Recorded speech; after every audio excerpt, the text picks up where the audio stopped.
Muy bien, continuamos con este tercer programa especial sobre nuestro viaje a Cartagena, España. Hay que decir que la ciudad de Cartagena en España es fundamentalmente el puerto. La historia de la ciudad gira en torno al puerto. Así que fuimos recibidos por la autoridad portuaria de la ciudad, quien nos habló sobre un tema tan importante para ellos.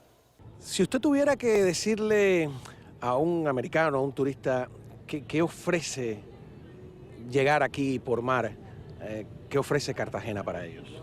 Bueno, ofrece, en primer lugar, ofrece hospitalidad.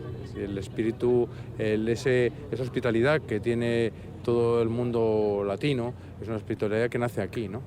Y por supuesto, de cara al turista, primero, tiene buenas infraestructuras, tiene una llegada a posiblemente la mejor fachada marítima que haya en un puerto español, y desde luego comodidad para él. Él desembarca y propiamente a pie llega al centro, un centro histórico donde hay edificaciones y construcciones romanas de 2000 años y un pueblo anterior a ese de casi 3000 años, ¿no?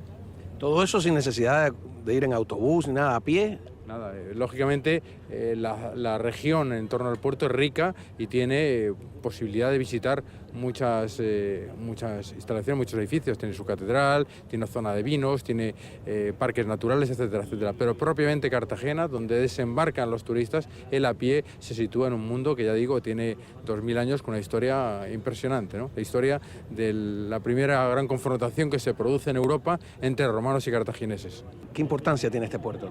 Bueno, el puerto históricamente ha sido probablemente el puerto más seguro del Mediterráneo. Está totalmente abrigado y eso ha dado mucho resguardo históricamente. Lógicamente, en la época cartaginesa, pues, y en la época romana posteriormente, llega a tal nivel el puerto que lo convierte en una capital romana en Hispania, ¿no? Pero posteriormente aquí el rey Carlos III sitúa la gran sede de la flota de la Armada Española y a partir de aquí pues toda su evolución. Desde luego ha pasado por una época militar, por una época industrial, se puede apreciar todavía sus grandes instalaciones industriales, ha formado parte de la evolución no solamente del entorno de Cartagena, sino de toda España, ¿no? Y actualmente pues es el primer puerto en graneles en España, el número 1, y un gran puerto de graneles líquidos, graneles sólidos, gran cantidad de exportación de reses al sur del Mediterráneo, tiene su proyección, es uno de los grandes puertos de España, es el puerto más rentable de España, ¿no? Había un navegante genovés que decía algo curioso sobre el puerto de Cartagena. Sí, decía se le atribuye a Andrea Doria y se decía que en el Mediterráneo hay 3 puertos seguros: Julio, Agosto y Cartagena.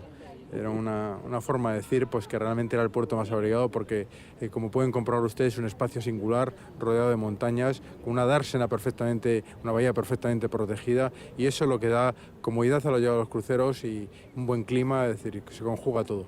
El otro tema importante para Cartagena es la arquitectura, no solo la arqueología, todo lo que están descubriendo de la época en que fueron colonia del Imperio Romano, sino la arquitectura un poco más moderna. Claro, decir moderna en España y en una ciudad milenaria como Cartagena puede significar hablar de arquitectura medieval o incluso arquitectura del siglo XVIII, el XIX o el XX. Hablemos con un arquitecto. Usted es arquitecto, que tuvo que ver con este edificio, cuénteme. Sí, efectivamente. Yo tuve la suerte de estar al frente de la rehabilitación de este edificio, que da la casualidad de que es un antiguo taller de fundición.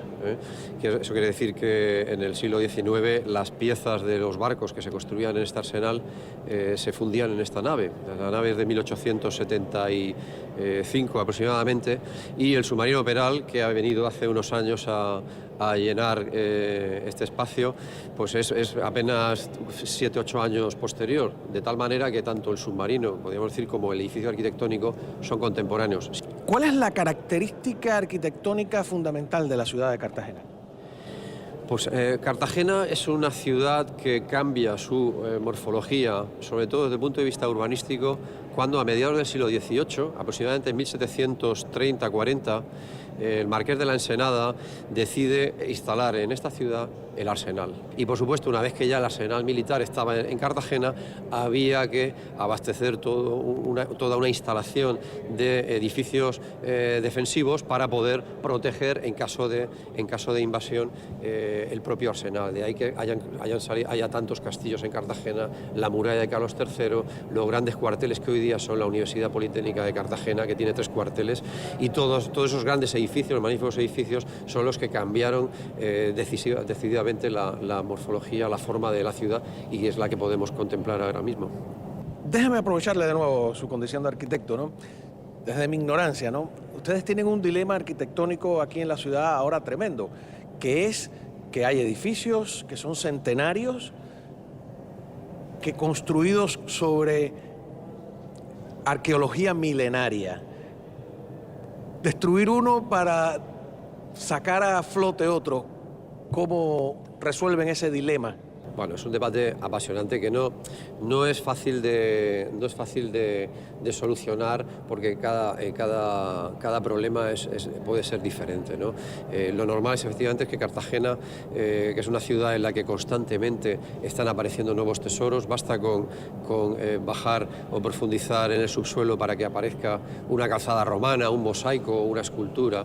Evidentemente todo eso está protegido, afortunadamente es obligatorio dentro de la ciudad realizar prospecciones arqueológicas siempre antes de iniciar la construcción de cualquier edificio, y en cualquier caso siempre se catalogan y luego se valora si el resto es importante o no es importante para dejarlo visitable. Ya son bastante los edificios cuyos subsuelos o cuyos sótanos se han dejado, se obliga a que sean visitables, y luego se han recuperado por Cartagena Puerto de Culturas y se pueden hacer visitables, ¿no?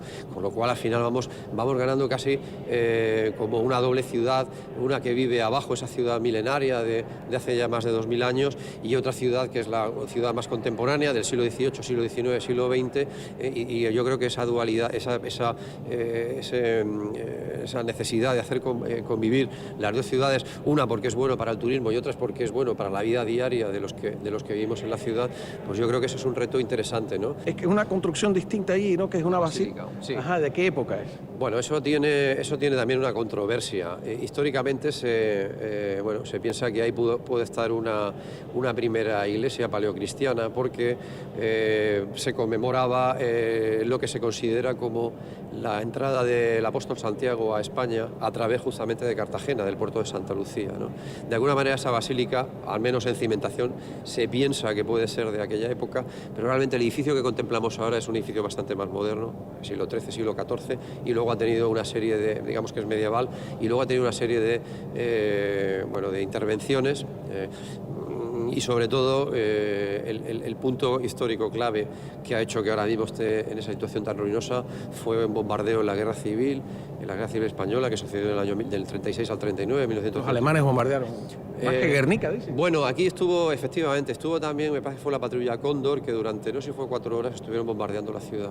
Hubo algo parecido, se conoce más el caso de Guernica, ha sido más conocido, pero efectivamente también se hizo aquí una prueba parecida durante la guerra civil. Y bueno, algunas de esas bombas o durante el transcurso de la guerra, Cartagena, gracias a su naturaleza fortificada durante el siglo XVIII, era prácticamente una ciudad inexpugnable, y de hecho fue la última o la penúltima ciudad en caer en la Guerra Civil. O sea, Cartagena se mantuvo fiel a la República hasta el último segundo, ¿no?